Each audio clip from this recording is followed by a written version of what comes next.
NDA गठबंधन से अलग हो जाएंगे चिराग पासवान? क्या मोदी और नीतीश कुमार के सीट शेयरिंग से खुश नहीं है चिराग पासवान, या फिर नीतीश कुमार की वजह से दुखित है चिराग पासवान?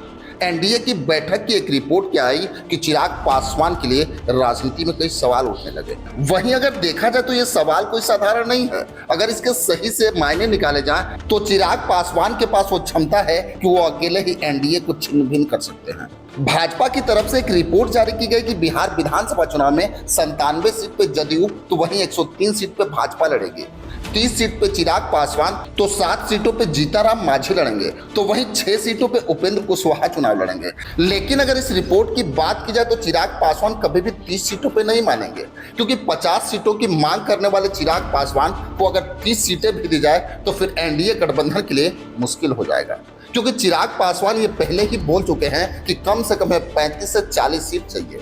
वहीं अगर एनडीए गठबंधन की बात की जाए तो नीतीश कुमार भी भाजपा से असहज है, क्योंकि भाजपा के कई बड़े नेता जिस तरह से मुस्लिमों के खिलाफ बयान दे रहे हैं उससे भी नीतीश कुमार सहमत नहीं है।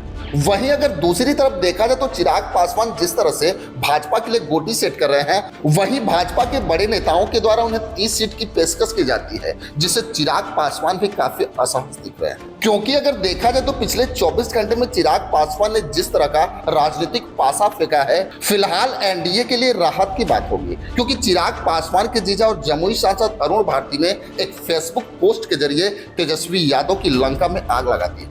दरअसल जमुई सांसद अरुण भारती लिखते हैं, आने वाले शुक्रवार को होली का त्यौहार भी और जुम्मे की नमाज भी है। एक सुखद संजोग है, यही गंगा जमुनी तहजीब भी है, जब एक ही दिन हम होली भी मनाएंगे और जुम्मे की नमाज भी अदा करेंगे, होली का गुजिया भी खाएंगे, रमजान की खीर भी खाएंगे और फगुआ भी गाएंगे। ऐसे में जब हिंदू और मुसलमान साथ बैठेंगे तो राजद वालों की पोल खुलेगी, जिन्होंने मुस्लिम समाज को सिर्फ अपना एक वोट बैंक बना कर रखा है, सरकार की योजनाओं का फायदा नहीं लेने दिया और समाज में आगे भी नहीं बढ़ने देते हैं। मुस्लिम समाज को अपना वोट बैंक बनाए रखने के लिए राजद के राजकुमार अपनी भाषा को अमर्यादित करते हुए उत्तेजित बयान देते हैं, ताकि ये गंगा जमुनी तहजीब खत्म हो जाए, ये सामाजिक सौहार्द ना बने और उनका वोट बैंक बरकरार रहे, उनकी कुर्सी बरकरार रहे, भले ही पूरा समाज गर्त में चला जाए। मुस्लिम समाज को राजद ने दशकों से अपना गुलाम वोट बैंक बना के रखा है। याद कीजिए 2005 में हमारे संस्थापक पद्म भूषण स्वर्गीय रामविलास पासवान जी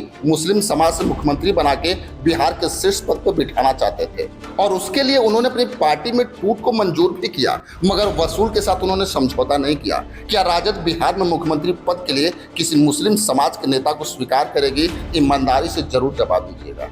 वैसे अगर देखा जाए तो भाजपा के चाणक्य अमित शाह और प्रधानमंत्री मोदी भले ही चिराग पासवान को कम आंक रहे हैं, लेकिन बिहार की राजनीति में वो नीतीश कुमार से बहुत आगे हैं, क्योंकि चिराग पासवान के जीजा अरुण भारती के पोस्ट के अगर मायने को समझे तो उन्होंने एक ही चाल में तेजस्वी यादव को बैकफुट पे ला दिया है। क्योंकि ये बात चिराग पासवान भी जानते हैं कि मुस्लिम वोटर एनडीए के पक्ष में ना के बराबर भी जाएंगे, लेकिन अगर तेजस्वी यादव से दूर चले जाएंगे तो फिर बिहार की राजनीति में क्या माहौल होगा। क्योंकि जिस तरह का पोस्ट लोजपा रामविलास की तरफ से लिखे गए हैं उस पर मुस्लिम समाज अगर गौर करेगा तो राजद को वोट देने से पहले एक बार विचार जरूर करेगा। इस पोस्ट का एक फायदा जरूर होगा कि मुस्लिम समाज सीधा ओवैसी की तरफ शिफ्ट हो जाएंगे और राजद पूरी तरह से बिखर जाएगा, और इससे एनडीए को बड़ा फायदा भी हो सकता है। क्योंकि जिस तरह से एनडीए गठबंधन की तरफ से एक रिपोर्ट पेश की गई उससे तो साफ पता चल रहा है कि चिराग पासवान पर नीतीश कुमार के रहते नरेंद्र मोदी और अमित शाह ने ज्यादा ध्यान नहीं दिया है। लेकिन इतना तो तय है कि चिराग पासवान कभी भी 30 सीटों पे नहीं मानेंगे। वैसे अगर देखा जाए तो एनडीए की तरफ से कोई भी बड़ी मीटिंग नहीं रखी गई, लेकिन ये जो रिपोर्ट इस समय बिहार की राजनीति में तैर रहे हैं वो एनडीए गठबंधन के लिए काफी नुकसानदायक होगा, क्योंकि चिराग पासवान को हल्के में लेना भाजपा के चाणक्य अमित शाह और प्रधानमंत्री मोदी को फिर से महंगा पड़ सकता है, और इस स्थिति में चिराग पासवान एनडीए का साथ छोड़ भी सकते हैं। खैर, इसमें आपकी क्या राय है हमें कमेंट बॉक्स में जरूर लिखेंगे। बस आज के लिए इतना ही, फिर मिलेंगे। जय हिंद।